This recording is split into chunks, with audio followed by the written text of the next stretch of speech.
Mais moi, je suis convaincu qu'il faut renvoyer les Camerounais dans la rue. Ce type de gouvernement ou de régime ne comprend que le régime, le langage de la rue. Et donc, il faut leur mettre la pression, justement, pour que tout au moins on obtienne les grandes réformes nécessaires pour remettre le Cameroun sur le rail. Même si je ne crois pas en la bonne foi que ce régime a un noyau d'extrémistes qui sont prêts à tout pour conserver le pouvoir. Et donc, on ne peut pas les traiter en douceur.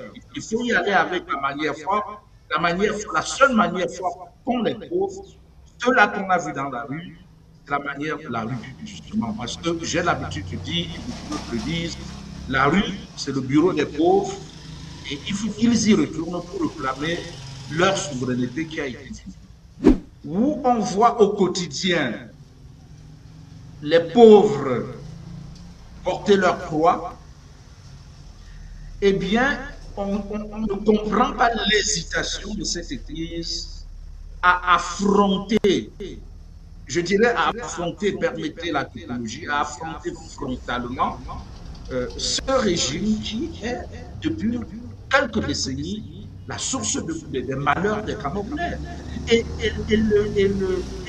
L'élection que l'on vient d'avoir, l'élection présidentielle que l'on vient d'avoir, c'était même pas pour Pro-Chiroma, c'était une sorte de référendum contre le régime Biya.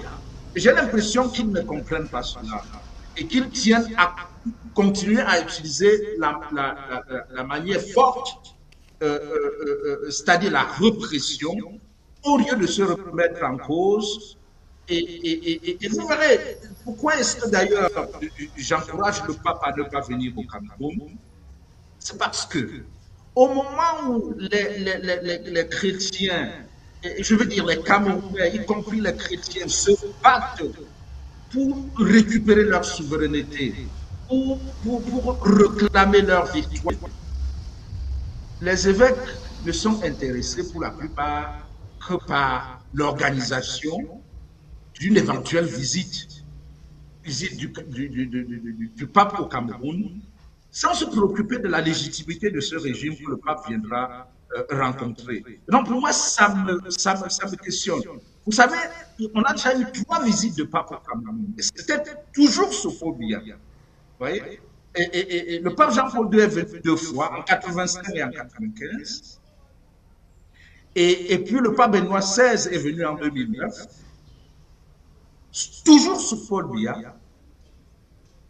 Et le monsieur est toujours en place. Et on veut faire venir un quatrième. Et donc, moi, je crois qu'il faut d'abord que l'Église accompagne le peuple dans ce processus de reconquête de sa souveraineté et qu'on résolve le problème d'un pouvoir légitime avant de penser à faire venir le pape. Quelle est votre réaction de prêtre, de théologien, à cette sortie d'Issa Chiroma Bakary, qui estime que Paul Biya, finalement, se moque des croyants camerounais, toutes confessions confondues?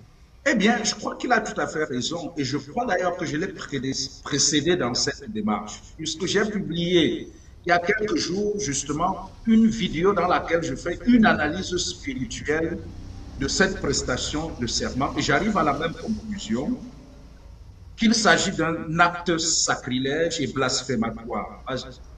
Parce que jurer, n'est-ce pas, se dit chrétien et jurer sur la Bible au nom de Dieu, sur la base du mensonge, des faux résultats fabriqués de toutes pièces, c'est se moquer de Dieu, c'est se moquer de tout un pays. Et la Bible, les Saintes Écritures disent, tu ne prononceras pas le nom de Dieu en vain.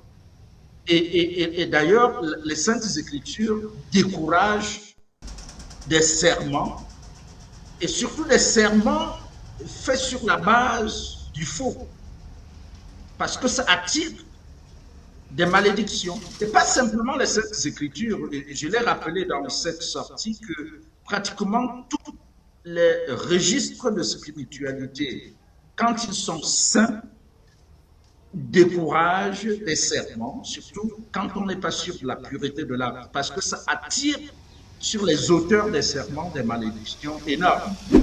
Alors, vous parlez dans votre lettre au pape d'une élection entachée de fraude massive.